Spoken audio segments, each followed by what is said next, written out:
보셨어요? 좋아요, 구독, 알람 설정까지.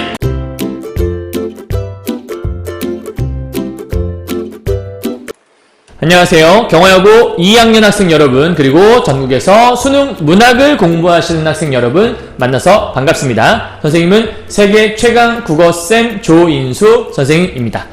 자, 오늘은 무엇을 공부할 예정이냐면요. 경화여고 학생들, 2학년 학생들에게는 이제 마지막 시험 범위의 마지막 작품이고요. 그 다음에 전국에서 수능 문학을 공부하시는 학생 여러분은 가장 한 번쯤은 꼭 보고 넘어가야 할 가장 중요한 고전소설 중에 하나, 이제 영웅소설이에요. 수능에 좀 잘 나오는 영역 중에 하나가 영웅소설 좀 잘 나오거든요. 그래서 오늘은 그 대표적인 작품을 좀 함께 알아보고자 합니다.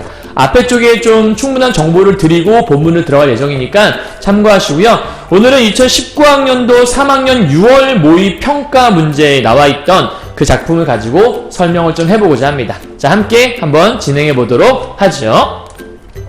우선 영웅소설이라고 하면 여러분 중요한 게 이제 보통 함께 가는 영역이 있어요. 이게 뭐냐면 영웅소설이다 라고 얘기하잖아요. 그러면 영웅들은 흔히 전쟁에서 이제 많은 승리들을 좀 쟁취해 나가거든요. 그래서 영웅소설의 대부분 특징들은 군담소설이라는 특징과 좀 함께 가는 경우가 많아요.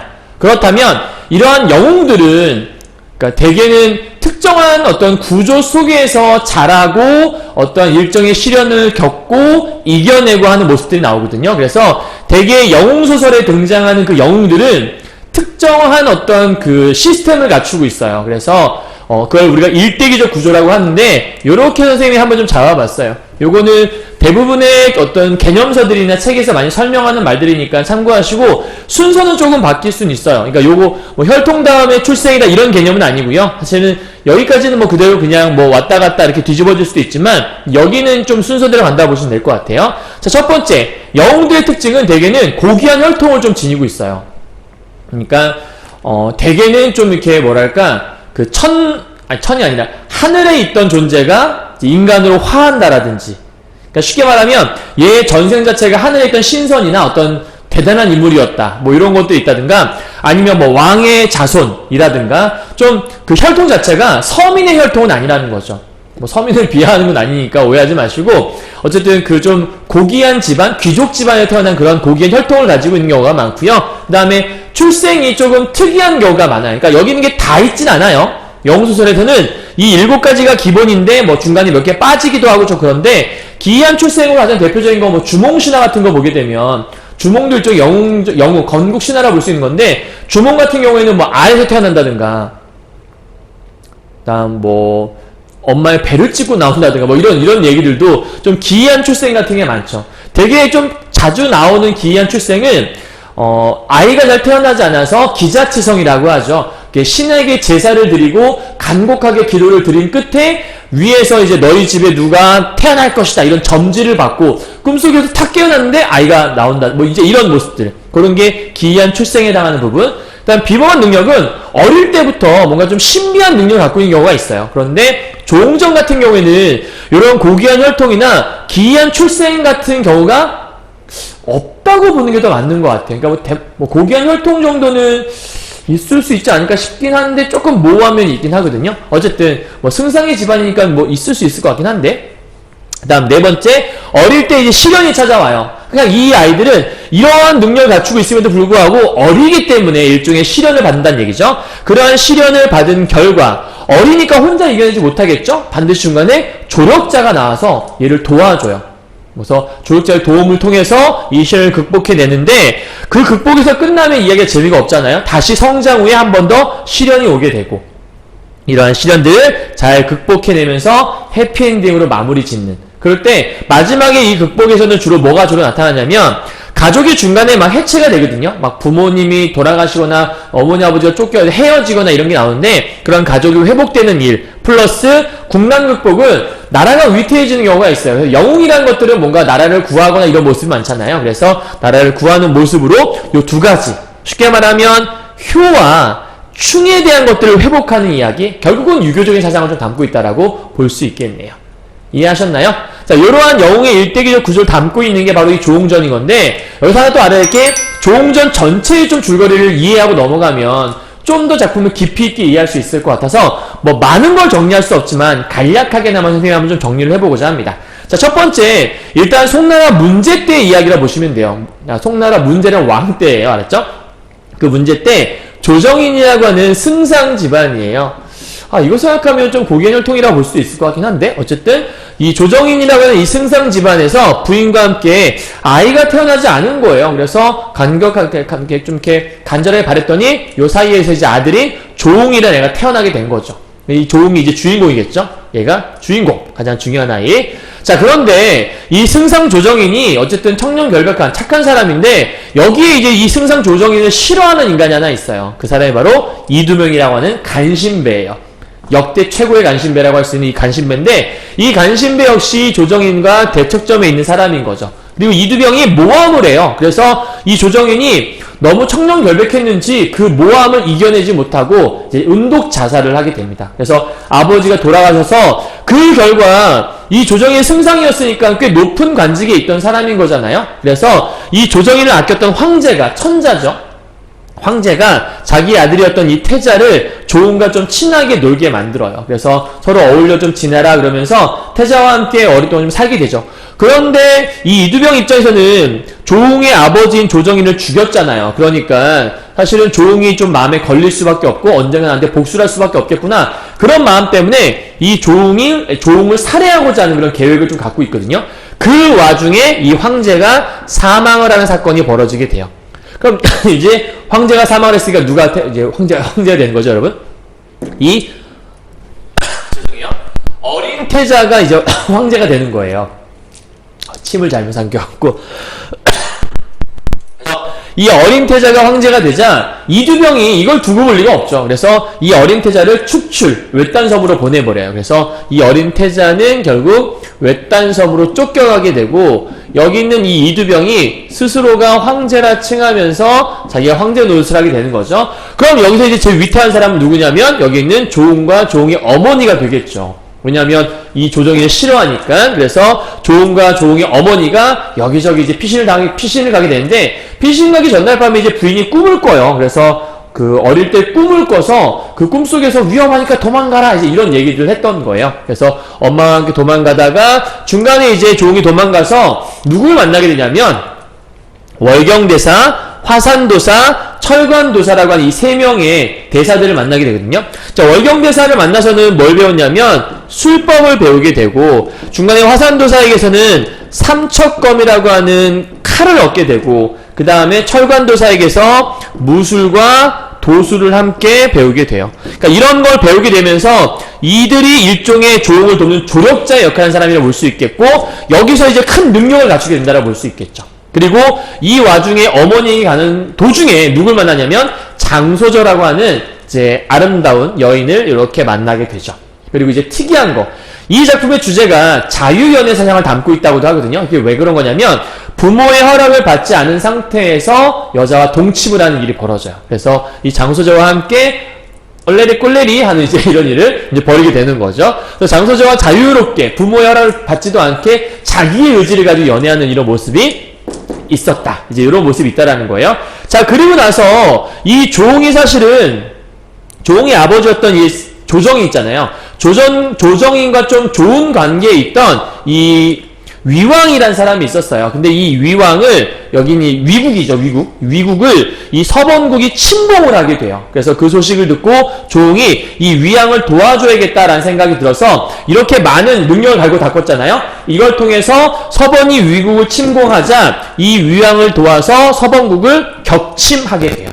없애버린 거죠. 물리쳤어요. 결국은 이 위왕은 여긴 얘와 이제 우호관계에 있게 되는 거죠. 그리고 이 위왕에게 많은 협조를 얻어서 저 이두병을 처단해야겠다라는 이제 이런 일들을 벌일 수 있게 되는 거예요. 그래서 위왕의 도움을 얻어서 현재 지금 외딴섬에 이 태자가 고립되어 있잖아요. 그래서 이 태자를 구출하게 되고요. 이 태자와 이제 위왕과 함께 이제 힘을 합치게 되는 거죠. 왜냐하면 저 이두병이 엄청난 그 거대한 세력을 갖고 있기 때문에 저놈을 물리치려면 이쪽도 힘을 좀 키워야 되는 거거든요. 그리고 이렇게 위왕의 도움을 얻어서 저 이두병 일파 그 밑에서부터 이제 하나씩 처단해가기 시작을 하는 거예요. 그래서 쫙 처단을 해가고 결국은 이 위왕과 연합을 해서 수십만 대군을 형성을 하게 되고 그 결과 이두병의 목을 치고 처단을 하게 돼요. 그리고 다시 태자는 황제가 되게 되고 그리고 이 조웅은 나중에 저 서번국의 왕으로 이제 봉해지게 되는 그런 이야기로 이제 마무리되게 됩니다. 이해하셨나요? 자, 그래서 이 조웅전, 저번 선생님이 얘기했던 수경낭자 조문전 좀 간략하게 얘기했는데, 이제 큰 틀을 보자면 그렇다는 얘기예요. 그래서 사실은 조정인과 이두병의 대립, 그 다음에 조웅과 이두병의 대립해서 이쪽에 있는 이두병이라든지 서번국에 여기 있는 이 서번국, 이 서번왕이 있겠죠. 이쪽이 마이너스, 악한 세력이 되는 거고, 이쪽에 있는 사람들이 다 좋은 세력이라고 보시면 선과 악의 대립이라는 것도 이 안에 존재한다는 걸 우리가 알 수 있겠네요. 이해하셨죠? 줄거리 어렵지 않았죠? 그죠? 간단하게 얘기했어요. 자, 이 조웅전에 대해서 이 2019학년도 3학년 6월 문제에서 보기에 이런 내용들을 좀 담아놨더라고요. 그래서 조웅전은 이렇게도 해석할 수 있구나라는 걸 알 수 있는데 뭐냐면 꿈에 대한 이야기예요. 이게 정말 중요한 거거든요. 조웅전에서 아까 어머니가 꿈을 꿔서 그 꿈을 통해 조웅이 무사히 피한 일이 있었잖아요. 그런데 나중에 조웅전에서 조웅이 꿈을 꿔갖고 초월적 세계의 뜻을 주인공이 전달한다는 게 중요한 특징이거든요. 그 내용이 우리 오늘 본문 안에 들어있는 거니까 이거 잘 이해하셔야 돼요. 꿈속 경험을 통해서 첫 번째, 자신에게 주어진 천명을 깨닫게 되고 두 번째, 현실 세계에서의 위기를 깨닫게 되고 그러니까 지금 초월 세계에서 내가 현실에 겪을 수 있는 위기를 미리 알게 되는 거예요. 그 다음 세 번째, 자신에 대한 초월적 세계의 비유까지 받게 되는 이런 것들을 모두 알게 되는 게 바로 꿈의 기능이었다라는 거예요. 이러한 초월적 세계의 뜻에 대해서 주인공은 확신하지 못했지만 전달자, 그럼 우리가 읽으면서 전달자가 누굴까 얘를 좀 찾아야 되겠고 그 다음 구체적인 증거물, 그러니까 분명히 내가 꿈에서 봤어. 그런데 현실 속에 그게 있네? 오, 대박. 뭐 이런 게 있다면 믿을만 하잖아요. 그러니까 이런 것들이 초월적 세계의 뜻을 확인하게 만들어주고 쉽게 말하면 초월적 세계의 뜻을 내가 확신하지 못했다. 쉽게 말하면 뭐 이런 거겠죠? 초월적 세계에서 조웅에게 어떤 임무를 맡기려고 한다. 그 얘기를 내가 들었는데 진짜 나한테 그런 임무가 주어질까? 라고 의구심을 가질 수 있잖아요. 근데 그거에 대해서 이 둘을 통해서 이거를 확인하는 일이 벌어지게 되고 결국은 이런 초월적 세계의 뜻을 확인하고 실천해서 영웅이 되는 이야기. 그러니까 그런 모든 걸 가능하게 하는 거 결국 이 꿈이라는 게 굉장히 중요한 기능을 한다는 거죠. 이해하셨나요? 그래서 요 내용들 여러분 좀 잘 알고 있어야 이따 본문을 이해할 수 있으니까 잘 봐두시고요. 자, 이제 제일 중요한 거. 선생님이 늘상 잡아드리는 그 포인트 있잖아요. 오늘 우리가 본문을 읽고 난 뒤에 무엇을 알아야 할까? 그것을 네 가지로 한번 잡아봤습니다. 자, 첫 번째, 처음 얘기 드렸던 것 같아요. 이 작품은 영웅소설이며 군담소설이다. 요게 이제 포인트. 군담소설이라고 한다는 거는 전쟁에 관한 이야기다. 여러분 이걸 이해하셔야 되겠고요. 많은 무리들이 모여서 이루어진 이야기라는 뜻이에요. 다음, 꿈의 기능. 방금 설명드렸어요. 초월적 세계의 뜻을 전달하는 그런 기능이 있다. 세 번째, 서술자의 개입이나 전기적 요소. 이거 우리 수경낭자전에서 얘기했던 거거든요. 여기도 이런 게 들어있나 봐요. 이따 찾아보도록 하죠. 네 번째, 전달자는 누구이며 구체적인 증거물은 무엇인가. 방금 우리 보기에서 확인했었죠. 자, 이제 본문 들어와서 이러한 내용들을 한번 짚어가 보도록 하죠. 갑시다. 자, 앞부분 줄거리입니다. 조웅은 송나라 회복을 위해 태자를 구해서 함께. 선생님 지난번에 이런 얘기 드린 적 있는데 혹시 기억나세요? 앞부분 줄거리라는 게 나오는 경우는 이 줄거리가 없으면 뒤의 내용을 이해할 수 없다. 그렇기 때문에 나오는 거다라고 설명드렸어요. 그러니까 중요한 건 앞부분의 줄거리를 잘 이해하고 저거를 꼼꼼하게 읽어야 요 뒤에 이어진 이야기가 어떤 내용인지를 이해할 수 있다는 거잖아요.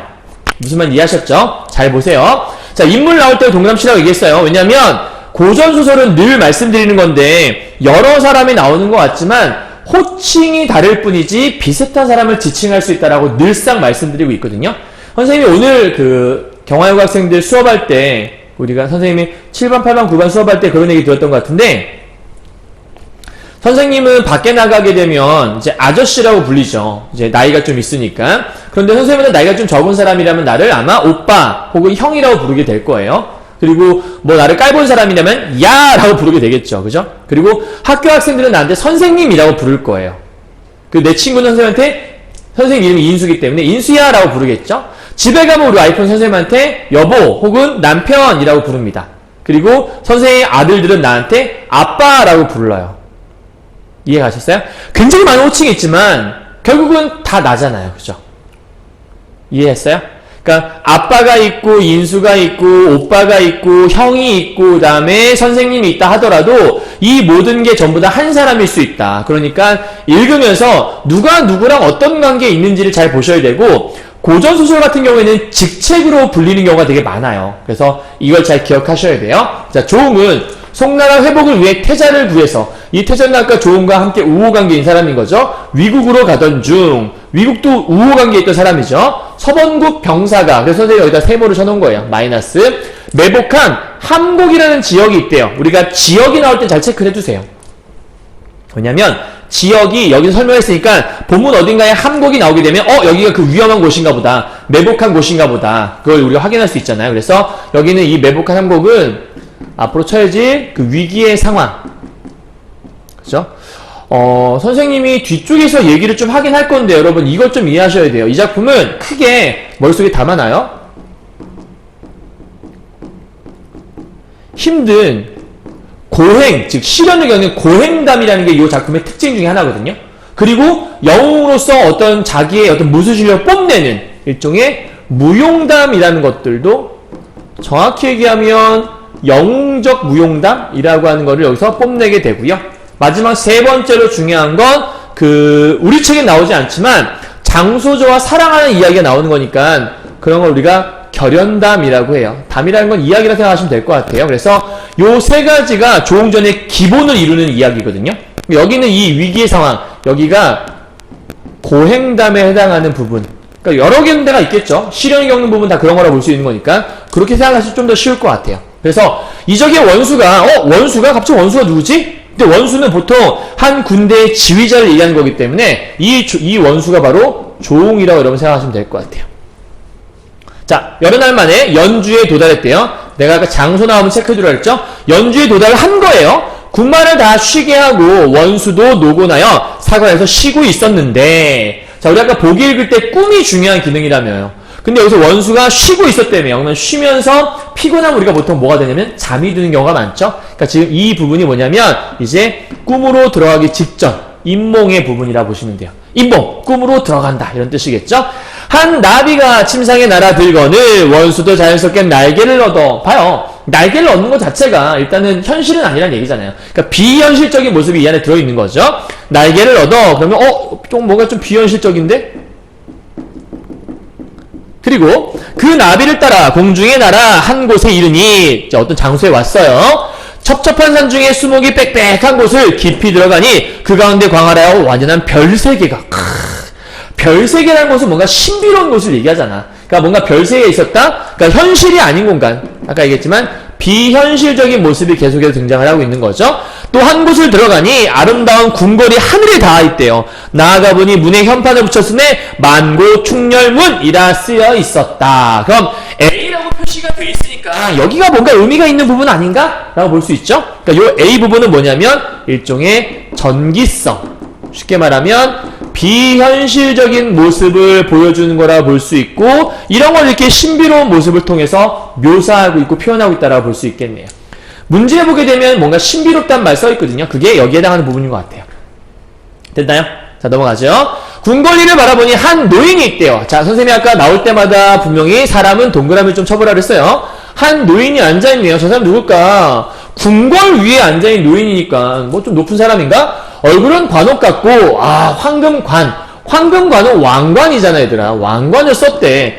용포라고 하는 거. 용포는 왕이 입는 왕의 옷을 우리가 용포라고 하죠. 용이 그려진 옷은 아무나 못 입거든요. 대개는 왕이 입는 옷에 용을 그릴 수 있죠. 그럼 용포를 입고 황금관을 썼다는 얘기는 이 한 노인이 왕이라는 거를 우리가 짐작해 볼 수 있게 만드는 그러한 소재들이 바로 요런 놈들인 거 우리가 얘기할 수 있겠네요. 자, 무수한 사람들이 열좌하여 큰 잔치를 배설하고 이제 잔치를 하고 있나 봐요. 술과 음식이 가득한 중에 절대 가인은 우리가 아름다울 가짜거든. 그래서 미인이에요. 앉았으니 그 아름다움이 측량할 수 없더라. 좌석에 앉은 사람들이 여러 왕의 흥망성쇠와 만고 역대를 역력히 이루는지라. 되게 많은 사람들이 지금 현재 잔치를 벌이고 있는 모습이 있네요. 꿈속에서의 모습인 것 같죠? 맨 윗자리에 앉은 제왕. 이 제왕이 이 사람인 거네. 한 노인. 그치? 그러니까 한 노인이 따로 있고 제왕이 따로 있고 이게 아니라 한 노인이 바로 이 제왕, 왕. 그죠? 어찌된 줄을 모르매 분부할 그대 등을 각각 공을 밝혀 올리라 하고서 이 제왕이 얘기를 하게 돼요. 그러니까 아까 여러 사람들에게 너희들의 공적을 한번 말해봐라. 그러니까 지금 모인 사람들한테 여기 지금 꿈의 세계니까 너희 현실 세계에 있을 때 어떤 공을 올렸는지 한번 얘기해보라는 뭐 그런 것 같아요. 하니 좌석에 가득 앉은 사람들이 각각 공을 밝히는 글을 지어서 이렇게 올리게 되네요. 그 공을 밝히는 글이 바로 공적이라 볼 수 있겠고, 공적의 왈, 첫 번째 사람 얘기하네요. 저는 본래 한나라 신하입니다. 그러니까 첫 번째 사람은 자기가 한나라 신하였다라는 거예요. 그래서 복두칠성과 1월의 찬란, 그러니까 자기가 찬란한 뭔가 일을 했다, 뭐 이런 얘기를 하는 것 같죠? 두 번째, 저는 칼을 잡아 흉족을 소멸하는 일을 했었습니다 하면서 자기의 공적에 대한 것들을 쭉 지금 얘기를 하고 있네요. 그 다음, 천하를 성처럼 막았으니 문호가 세상에 진동할 정도로, 그러니까 자기 이름이 세상에 진동할 정도로 열심히 했다는 얘기예요. 그 남은 공적은 다 어떻게 보니까 한 두 사람 정도만 얘기한 것 같은데, 남은 공적을 내가 어찌 다 기록할 수 있겠니? 라고 얘기하는 거거든. 이거 누가 얘기한 거겠니, 얘들아? 이걸 지금 제왕이 얘기한 것 같진 않지? 그치? 그러니까 이 부분이 아마 앞에서 얘기했던 그 편집자적 논평이라고 하는, 좀 더 넓은 범주로 보자면 그냥 서술자의 개입이라고 할 수 있는 그런 부분에 해당하는 부분이겠네요. 자, 좌중에 여러 사람들이 각각 소회라고 하는 것들은 이제 말을 다 풀어냈다 보시면 될 것 같아요. 소회를 다 하고, 그러니까 자기가 할 말들 다 한 다음에 뭐 하냐면 노기 등천하여 칼을 빼들고 막 성을 내는 사람도 있고, 막 칼 빼면서 우악 하는 사람도 있고요. 어떤 자는 땅에 서 있고, 어떤 자는 깡충깡충 뛰기도 하고, 어떤 자는 노래하고, 봐요? 어떤 자는 뭐뭐하고, 어떤 자는 뭐뭐하고, 어떤 자는 뭐뭐하고. 그러니까 이런 것들은 전부 다 일종의 나열 혹은 열거 이런 모습들을 얘기할 수 있잖아요. 그죠? 그러니까 나열과 열거를 통해서 방금 얘기했던 사람들이 자기들이 어떤 행적들을 쭉 기록하고 난 다음에 이런 식으로 이들의 행동을 나열하고 있다. 그런데 구조 자체가 어떤 자는 뭐뭐하고 어떤 자는 뭐뭐하고, 그러니까 이 안에는 대꾸도 있다, 뭐 이렇게 볼 수 있겠네요. 뭐 간단한 표현 기법 중에 하나인 것 같아요. 이러한 좋은 장면을 세밀히 구경할세. 이게 좀 특이한 거야, 얘들아.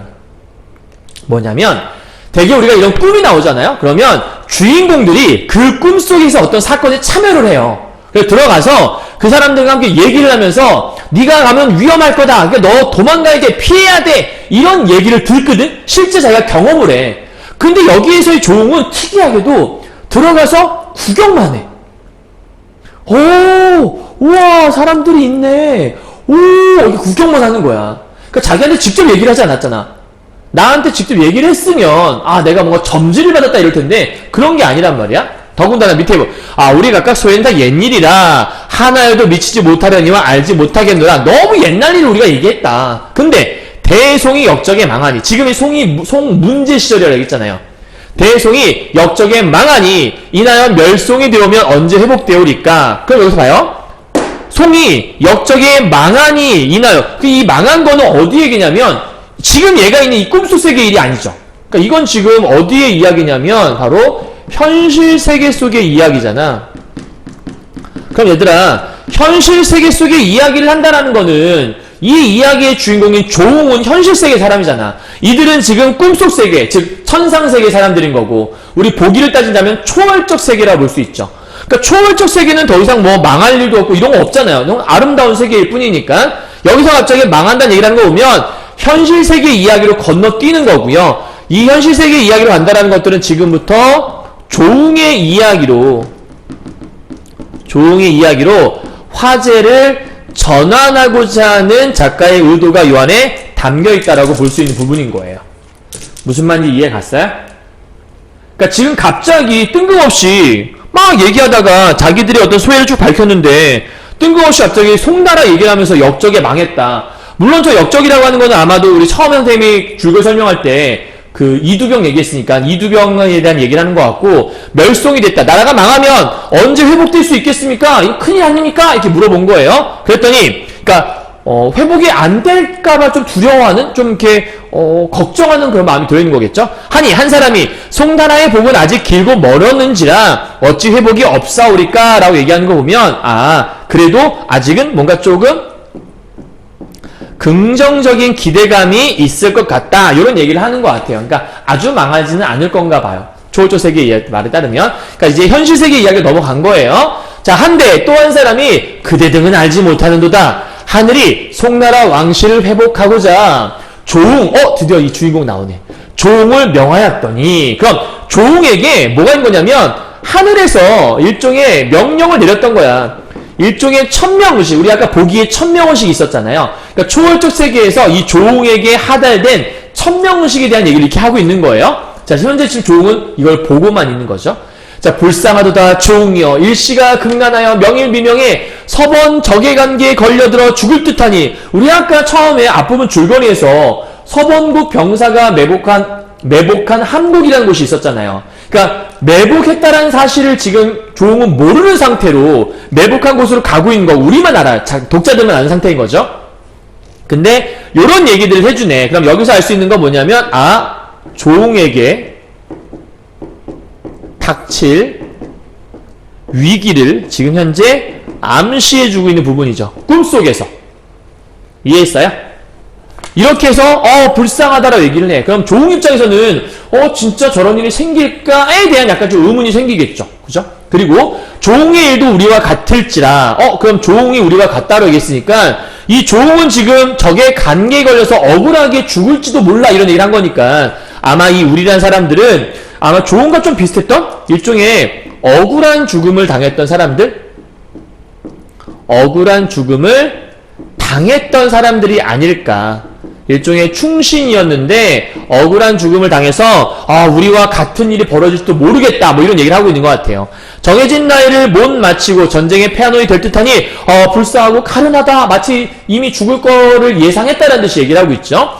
이러할 때 문지키는 군사가 급히 고하기를, 자, 새로운 사람 송나라 문제가 들어와. 왕이죠. 들어오시나이다. 여러 사람이 일시에 뜰로 내려와 영접하여 상주한 후에 여러 사람이 아래의 길을, 자, 넘어가 보도록 하겠습니다. 오늘날 만날 약속을 정하고 어찌 늦게 도착하십니까? 그러니까 지금 약속을 이 송문제가 정하고 있었나 보지. 어찌 늦게 도착하셨습니까? 라고 해서 이걸 통해 알고 있는 건 이 문제가 뭐 했다? 지각을 했다. 그죠? 지각한 문제, 그러니까 지각하는 문제 이게 아니라 문제랑 왕이 지각을 했다는 얘기예요. 지각을 했어. 이때 문제 왈. 송나라 왕실을 회복하시라는 조웅이라 또 한 번 얘기하네. 일종의 천명의식. 오다가 한 곳을 보니 불축한 서번이 조웅을 잡으려고 이러이러하였거늘. 두 번째 얘기 나와요. 이 위기 상황에 대해서 행여 그러할까요? 쉬운 일수로 통치 못하여 죽을 듯함에 걱정이 되어서 도사를 찾아가, 잘 체크해놔. 도사를 찾아가 구하라고 부탁하고 오느라 늦었다라고 얘기하죠. 이게 일종의 지금 이 송문제에 지각했던 사유에 대한 거를 쭉 풀어내고 있다 볼 수 있겠네요. 여러분 이따 이 도사가 뒤에 나와요. 잘 기억해야 돼요.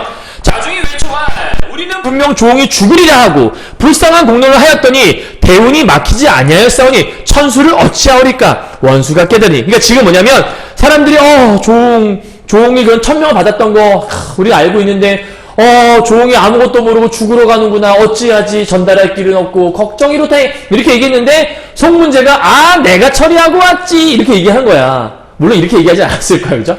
내가 처리하고 왔다네. 이렇게 얘기를 하니까 그 얘기를 들은 사람들이 다행입니다. 우리 조웅이 죽을까봐 걱정했었는데 아직 시운이 다 하지 않았나 봅니다 하면서 안심하는 모습이 나오는 것 같고, 이때 원수 조웅이죠. 깨달으니 남과 일몽 하룻밤 꿈 같았다라고 얘기하네요. 그럼 여기 부분은 우리가 아까 꿈에 들어가는 건 인몽이라고 했으니까 여기는 강몽이다라고 얘기하면 되겠네. 그럼 얘들아 봐봐. 이 본문에서 여기까지를 중략으로 설정했잖아. 그 이유는 뭐냐면 현재 꿈에 대한 부분이 앞부분에 대한 내용인 거야. 그러니까 앞부분은 꿈속 세계에서 조웅이 겪은 일이라고 보면 크게 어렵지 않겠지. 이해했니? 자, 이제 두 번째 중략 2의 부분을 봅시다. 원수, 꿈속의 일을 생각하니 절로 마음이 비창하여 슬픔을 머금고 종일 행군할 동안 염려가 끊이지 않았다. 그치? 꿈속에서 자기가 죽을 거라고 얘기 들었잖아. 그러니까 그게 실제로 실현이 될까봐 걱정이 되는 거야. 무슨 말 이해했어? 어떡하지? 그게 진짜 실현되면 어떡하지? 이런 걱정을 했겠지? 이날 함곡, 우리 함곡은 제일 처음에 아까 매복한 곳 아니었니? 그러니까 함곡이 어떤 곳이었냐면 우리 아까 앞부분 줄거리에 따르면 서번이 매복해 있다라는 그 위험한 장소잖아. 위기의 장소지. 그치? 자, 그래서 서쪽 산으로 떨어지고 동쪽 고개 위로 떠올랐는데 요때 무심한 잔나비는 달빛 아래 슬피 울고 갑자기 운다는 얘기 나와. 두견성, 새예요. 두견새는 불려기를 일삼았고, 그러니까 울고 있다는 얘기인 것 같죠? 그 다음에 갈 길이 험악한데 동쪽은 험한 산이고 서쪽은 깊은 골짜기여서 험한 산볼 가슴을 찌르는 듯하고 전체적으로 막 희미하고. 얘들아 봐봐, 내용마다 다른데 요 B 파트는 전체적으로 뭘 얘기하는 거 같냐면 이 자연물을 어떤 공간에 대한 배경을 묘사하는 건데 조금은 뭔가 좀 밝은 상황이 아닌 것 같잖아? 일종의 조금은 부정적 상황을 암시해주고 있는 부분이 아닌가라고 생각할 수 있는 부분인 거지. 이런 배경 묘사를 통해서 부정적인 뭔가 안 좋은 일이 일어나지 않을까 이런 것들을 보여주는 그러한 파트라고 볼 수 있는 부분인 거예요. 자, 그런 상황에서 밑에 선봉을 재촉하여 함곡으로. 아직도 지금 얘는 확신할 수는 없지. 그러니까 얘가 아까 꿈속에서 봤던 거는 뭔가 위험에 처할 것이다 라는 얘기를 했지만 실제로 어느 곳에서 어떻게 위험하다는 얘기를 한 적이 없잖아. 아까 뭐 예를 들면 꿈속에서 차라리 뭐 함곡에 누가 있었다 이런 얘기를 들으면 그럴 수 있게 이렇게 얘기할 텐데 그런 게 아니었으니까. 그래서 걱정하고 언제쯤 나한테 위기가 닥치지 않을까 이러한 걱정을 안고서 들어간 거야. 문득 바라보니 동편 작은 골짜기에 갈포로 만든 한 농이라고 하는 게 늙은 용자야. 그러니까 한 늙은 사람이 있어서 푸른 나귀를 재촉하며 백구선으로 넘어가 원수를 만류하거늘. 갑자기 원수가 만류를 했으니까 가지 못하게 막는 거야. 그래서 원수가 노옹을 바라보니 정신이 황홀하였대. 뭔가 좀 신비한 일이 벌어질 것 같죠?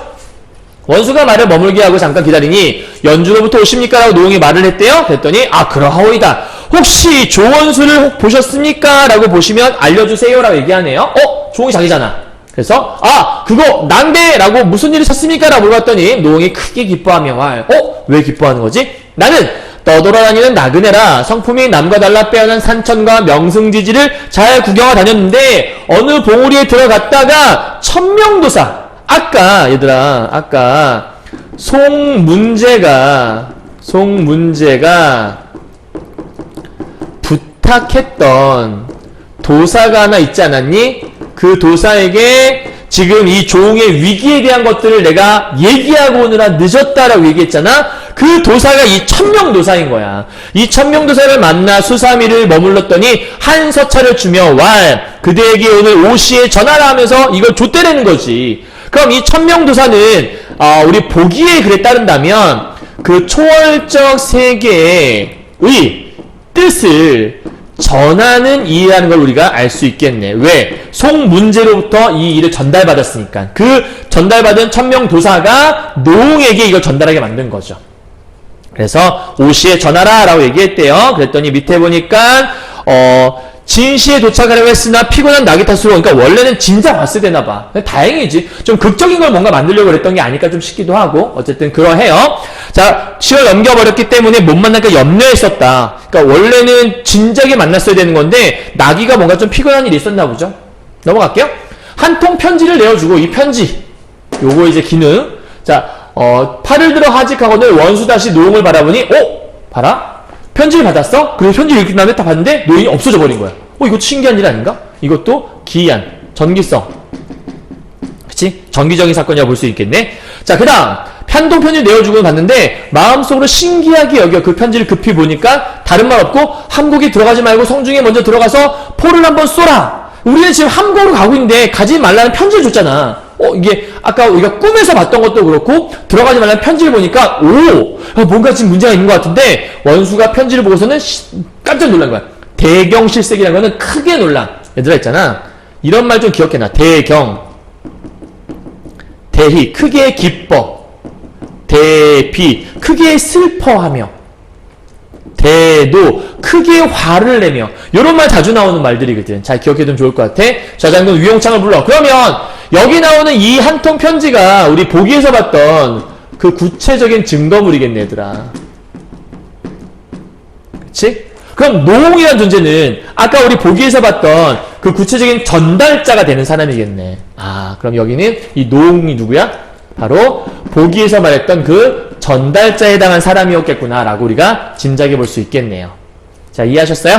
자, 자, 그래서 홍창이라는 위홍창 좌장을 불렀어요. 한국에 들어가지 못하게 하라. 그랬더니 홍창이 급히 아뢰기를 선봉이 이미 들어갔습니다. 방금 들어가지 말라 그랬잖아. 오, 크게 놀랐어. 이 크게 놀라면 우리가 대경이라고 얘기할 수 있겠죠. 대경 실생하며 왈, 너는 급히 들어가 선봉을 데려오라. 조금도 어수하게 하지 말고 진을 치고 있는 것처럼 하면서, 그러니까 이게 내색하지 말라는 거지. 왜냐하면 걔네들이 의심할 수 있으니까. 그 와중에도 약간 좀 신중한 모습을 보이네.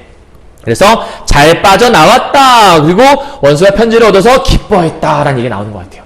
그러니까 지금 여기는 앞부분, 중략의 앞부분은 그 꿈속 세계의 일을 쭉 나열하고 있고, 이 중략 뒷부분은 그 꿈속 세계의 일이 전해져서 현실 세계에서 위기를 모면한 이야기로 이 조홍전의 이 부분을 설명하고 있는 거네요. 이해하셨나요? 여기까지? 그러니까 지금 아직은 무용담을 뽐낼 일도 없고요. 결연담에 대한 얘기도 없지만 주로 이제 고행담에 대한 얘기가 여기서는 줄을 좀 이루는 것 같아요. 됐죠? 자, 그럼 지금까지 본문을 가지고서 작품을 정리해 보도록 하죠. 자, 주제는 진충보국이다. 선생님 정리는요, 작품 전체에 대한 정리를 했어요. 우리 본문에 대한 것만 한 게 아니라. 자, 나라에 충성하는 진충보국, 즉 나라를 구하는 이야기가 있는 거고요. 자유연의 사상은 전체 주제 속에 있지만 우리 본문 속엔 없다. 그거 같이 기억하셔야 돼요. 자, 영웅소설이고 군담소설이 이 작품의 특징이라 볼 수 있는 건데, 여기는 기이한 출생은 없었어요. 그리고 고귀한 혈통은 조금 모호하다. 왜냐면 승상의 아들이었으니까 요거는 있다고도 볼 수 있을 것 같은데, 고귀한 혈통은 조금, 이거 좀 지울까? 있다고 볼 수 있지 않을까? 왜냐면 승상의 아들 정도면 우리가 고귀한 혈통이 아니라고 보기 좀 힘드니까, 그치? 지워놓자. 다음에 서술자의 개입과 편의적 논평은 뭐 말 안 해도 아까 얘기했던 부분 있죠? 그거 있었고요. 다음 꿈의 기능. 특히 우리가 보고 있는 이 본문은 꿈의 기능이 가득했으니까 기억하셔야겠고, 그 꿈은 천명, 위기, 조력 이런 것들 다 알려주는 그런 기능이 있었다. 네 번째, 전기적인 요소, 앞에 되겠지만 비현실적인 요소라고 말씀드렸고요. 이렇게. 그 다음 선양의 대립은요, 조홍과 이두병, 서범국인데, 여기서는 이제 이두병은 나오지 않으니까 조홍과 서범국의 대립이라는 것만 기억하시면 될 것 같고요. 여섯 번째, 영웅적 무용담과 결연담과 고행담이 줄을 이루고 있는데, 큰 틀에서 우리 작품 같은 경우에는 고행담 부분만 이 본문에 들어있는 것 같다 정도만 이해하시면 될 것 같습니다. 됐나요? 여기까지. 자, 그러면 이제 우리가 문제를 통해서 한번 정리를 해봐야겠죠? 자, 문제 풀어봅시다. 23번 문제입니다. 윗글에 대한 이해로 적절한 것은 무엇입니까? 속 문제는 서번적의 관계에 빠져 사람들이 약속을 지키지 못했다. 관계에 빠져 약속을 지키지 못한 게 아니라 도사에게 명령 내리고 오느라 못 지킨 거죠. 두 번째, 원수는 한국에서 연주를 가는 도중에, 우리 아까 본문 처음에 뭐라고 있었냐면 도중이 아니라 연주에 도달하여라고 이미 얘기를 끝냈거든요. 그러니까 도달했다는 얘기를 했으니까 가는 도중이란 말하면 또 틀리게 되는 거겠지. 이런 거 잘 점검해야 돼. 어려운 거 아니지만. 세 번째, 노홍은 자신의 계획보다 늦게 도착했음에도 불구하고 얘를 만나서 기뻤다. 그렇죠. 답은 이제 3번이라고 볼 수 있겠네요. 4번, 위용창은 역적에게 망한 송나라를 구하고자 선봉을 이끌고 한복이 들어갔다가 아니라, 아니죠. 그죠? 먼저 들어간 선봉들을 구해내기 위해서 들어간 거죠. 다섯 번째, 황금관을 쓴 노예는 아까 하늘나라의 왕이었던 것 같고, 상석에 앉아있다가 뜰로 내려와 여러 사람들을 맞이했다. 뭐 그런 얘기 없었던 것 같은데? 그치? 자, 24번 갑시다. A와 B에 대한 설명. A는 아까 우리 별세계 이야기였고요. B는 아까 슬퍼하는, 위기상황 암시하는 부분이었던 것 같거든? 자, A는 공간의 광활함을 통해 진취적인, 이거 말도 안 되는 생각이더니, 자, B는 시간의 흐름을 통해 낙관적 태도, 우리 아까 슬퍼하는 부정적 태도라니까? A, 낭만적인 사건에 대한 환상성. 얘들아, 이 초월적 세계 낭만적인 얘기를 하는 건 아니야. 그치? 이게 무슨 낭만에 대한 얘기는 아니잖아. 다음 네 번째, 공간의 변화에서 오는 긴장감. 아까 그 아름다운 신비로움 얘기하는 건데 뭐. 다섯 번째, 비현실적 공간의 신비로움. 여기 있네, 요거. 그치? 다음에 현실 공간의 불길함. 여기 있네. 기능상 암시하는 거. 그러니까 답은 5번이라는 걸 알 수 있겠네. 25번. 큰 잔치. 아까 하늘나라의 세계잖아? 적절하지 않은 거. 참석자들은 서로의 공적을 평가하면서 소외를 드러내고 있다. 서로의 공적 평가한 적 있나? 아까 공적을 그냥 얘기하기만 했잖아. 나 이렇게 했습니다. 그것은 별로구만. 이런 평가 내는 적 없지 않나? 1번이 답이겠네. 적절하지 않은 것. 너무 쉬운 문제인데 나머지는 읽어보시면 될 것 같아요. 자, 마지막 문제입니다. 26번. 아까 우리 읽었던 그 보기 문제네요. 그죠? 자, 요거 토대로 해서 한번 끝내보죠. 1번. 꿈속에서 속 문제가 조홍을 구하려 하는 것은 조홍에 대한 초월적 세계의 비호를 보여주는 거. 그게 아까 보기에 나와 있던 요 부분이잖아. 비호. 이 부분에 해당하는 거니까 1번 맞다 볼 수 있겠죠? 다음 2번이요. 조홍이 행군 중에 슬퍼하는 것은 전쟁의 피아노이 될 것이라는 꿈속의 말에 대해 확신하지 못했기 때문이다. 행군 중에 슬퍼하는 건 왜 그런 거였지, 얘들아? 슬퍼하는 건 그 꿈이 사실일까봐. 그게 두려웠던 거잖아. 근데 여기서 여기 보면 초월적 세계의 뜻에 대해 확신하지 못한다. 얘 때문에 이런 거거든. 초월적 세계의 뜻에 대해 확신하지 못한다는 얘기는 꿈속의 말을 내가 죽을까봐 슬퍼하는 이런 걸 얘기하는 게 아니라 진짜 나에게 그런 천명이 있는가에 대한 확신이 없는 거야. 내가 그런 영웅이라고? 이런 거에 확신이 없는 거지. 진짜 그런 일이 나타나면 어떡하지에 대한 불안감은 있을 수 있지. 그러니까 행군 중에 슬퍼하는 건 꿈속에 대해서 확신하지 못한 것이론이 아니라 그것 때문에 영향을 미쳤다고 볼 수 있는 거니까. 그래서 답은 2번이란 걸 우리가 짐작해낼 수 있겠죠. 적절하지 않은 것을 물어보는 거니까. 나머지 3, 4, 5번 여러분 읽어보시면 될 것 같아요. 됐나요? 자, 딱 40분 만에 정리 끝냈습니다. 끝! 여기까지. 자, 고생했고요. 사실일까봐 이렇게 돼 있네요. 오늘 함께 본 이 작품 조웅전 굉장히 중요한 작품이에요, 여러분. 어떤 면이 중요하냐면 영웅소설.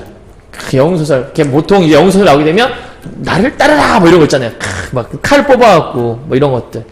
이렇게 그래서 확 다 죽여버리고 막.